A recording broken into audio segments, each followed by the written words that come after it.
difference of electronegativity, the bond will always be covalent bond. Okay, same is that for oxygen also, but for nitrogen and halogen there is difference between carbon. So whenever carbon will form bond with nitrogen or either with hello everyone, मैंने online batches start किए हैं science subject के लिए grade 6 से लेके 12 तक। जिन्हें भी एनरोल करना है, मैंने इस इमेज के अंदर जो है अपनी ईमेल आईडी मेंशन की है। आपको उसमें मेल डालना है जिसमें आपको अपने फ़ोन नंबर मेंशन करना है, कौन सा सब्जेक्ट आप पढ़ना चाहते हैं वो मेंशन करना है, और कौन से ग्रेड से हैं आप वो मेंशन करना है। ये जो ऑनलाइन बैचेस हैं वो सब बोर्ड्स के लिए हैं, CBSE, ICSE, IGCSE, IB board सब के लिए हैं। क्लासेस हिंदी और इंग्लिश दोनों सब्जेक्ट के अंदर होगी। जैसे ही आपका मेल मुझे रिसीव होता है, मेरी जो टीम है वो आपको कांटेक्ट करेगी। टाइमिंग वगैरह बाकी सब चीज़ें जो है वो उसी अकॉर्डिंग उस कॉल पे डिसाइड होगा। जो भी आपको बाकी कंसर्न्स हैं, अगर आपको कुछ और पूछना है तो आप कमेंट सेक्शन के अंदर कमेंट कर सकते हैं, उसके अंदर आपको जो है उसका रिप्लाई मिल जाएगा। बाकी डिटेल जो भी रहेंगी वो आपको इसी ईमेल आईडी पे डालनी होगी। लास्ट डेट जो है फिलिंग की दैट इज़ 20 अप्रैल से पहले 20 तारीख से पहले मुझे जो भी मेल रिसीव होंगे मैं उनका जवाब दूंगी। तो जितना जल्दी हो सके आप मुझे मेल करें एंड इसका स्क्रीनशॉट लेके रख लें। Thank you. halogen, it will show more ionic characters and less covalent characters. Whereas if it will form bond with hydrogen and oxygen, it will show more covalent characters and less ionic characters. So all in all, what we are trying to explain with this whole thing, that whenever carbon will form bond with any of the compounds, any of the elements mentioned here, it can form covalent bond with these kind of elements. Clear? Now, carbon shows the property of catenation. Catenation is what? That carbon can form bond with itself. Means it can form a straight chain or a branch chain with itself only, with carbon only. Means it can bond with itself. So which is what? In its compound, carbon atom are able to bond covalently together to form a chain of varying length. Means it can be a short chain, it can be a long chain, it can be of different lengths, but it can form bond with itself. This property of carbon is called as catenation. So these chains may be straight, branch or cyclic, resulting in a huge number of organic molecules. It's shown over here. This is straight, branched, this is cyclic structure, same thing, this is cyclic. This is cyclic and this is benzoid structure. Okay, so carbon can form all these kind of bonds. Now, talking about many organic compounds, for example, ethane. Ethane means it's going to show a single bond. And we have already discussed also one thing, that if ane is written, means it is going to represent a saturated bond, or more specifically we're going to talk about, it represents single bond. Ene represents double bond, and yne, YNE, represents triple bond. If any of these three terms are used as a suffix for any of the organic compound, we're going to consider this as single for ane, double for ene, and triple for yne. Okay? Now, these are the three types of covalent bond, that is single, double and triple. Some organic compounds like C2H4, C2H2, here it represents ethene, means we'll be showing double bond here. Ethyne will show triple bond here. So means these are what? These are multiple bonds, which we are going to call them as what? Unsaturated bonds. Whereas the single bond we consider it as saturated bond. That is all things that we have already discussed. Now, organic compound are classified on the basis of functional group.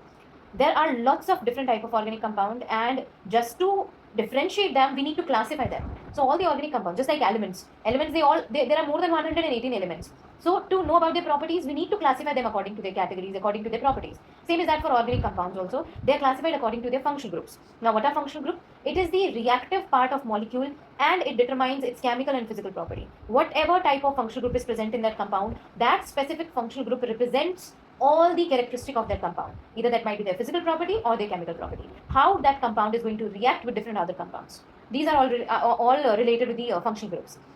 Example, if there is carbonyl group present in the functional group, present in all carboxylic acid, the unreactive part of molecule, often a hydrocarbon based alkyl group. Means this is a carbonyl group. Let's say here this is CO. So this is example of a carbonyl group. Carbonyl group all represents CO. Any of the functional group having CO, we are going to call it as that this functional group belong to carbonyl family. Okay, we know it very well. COOH, which is carboxylic acid. This consists of CO. Means this carboxylic acid belongs to what? Carbonyl group. Why? Because it has the CO in it. So here is the compound. This is the functional group with COOH in it, and we know it very well. Carboxylic acid means we'll show double bond O and OH in it. So this is the functional group, and this part where carbon is having 3 hydrogen atom, this is called as the alkyl group. And in all of the functional group, whenever we're going to consider any of the compound, the functional group is considered as the reactive portion, whereas the alkyl group is considered as the unreactive portion or unreactive part. Why? Because that alkyl group will not participate in bond formation, will not show much change. whereas the functional group will show complete change. Okay.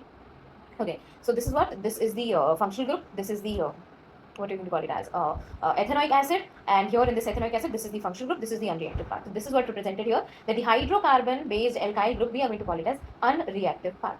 Now, a group of compound that contains the same functional group is a homologous series and can be represented by a general formula.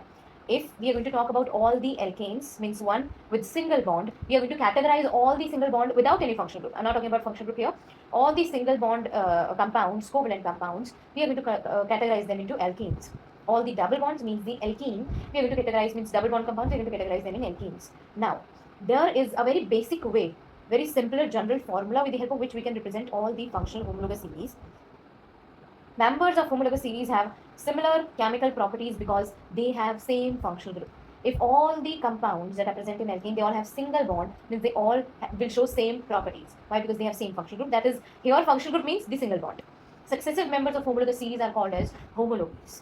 Now, physical properties such as melting point, boiling point, density, solubility show a gradual change as the number of carbon atoms in the chain increases.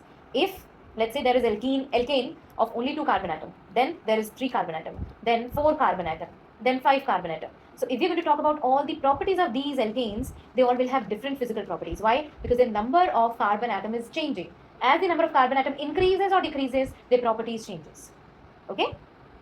Okay, so this is how we are going to like represent any of the compounds, organic compound. Now, there is representing molecules. There are several like types of formulas which consist of organic molecules depending upon the complexity. Let's just take example of this one first, C2H6. And here it's written ethane. So we know it very well that all the bonds are going to be single bond.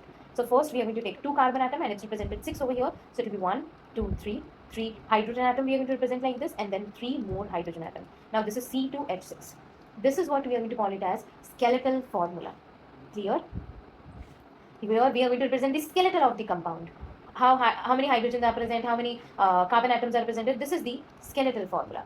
And there is one more formula which we are going to call it as condensed formula. This is the condensed formula of C2H6, where we are not representing all the bonds. We are just condensing it. We are just writing a short form it. We are going to call it as condensed formula. Okay? So they can give you any type of question. If they have given you skeletal, in your exams, if they have given you skeletal formula, they would just ask you to write the condensed formula. If condensed is given, you might have to write the skeletal formula. Okay, one more thing. I checked your answers. Your answers are correct. And for few of the answers, you have written one word. That is correct. Your answer is correct. But the thing is that while writing these kind of answers in your exam, you need to check the marks. Like what is mark mentioned over for that question. If it is of 2 mark or 3 mark, write the answers according to that. Okay? Okay, so this is for the organic compounds. Just do one thing, read it out, then we'll practice few skeletal formulas.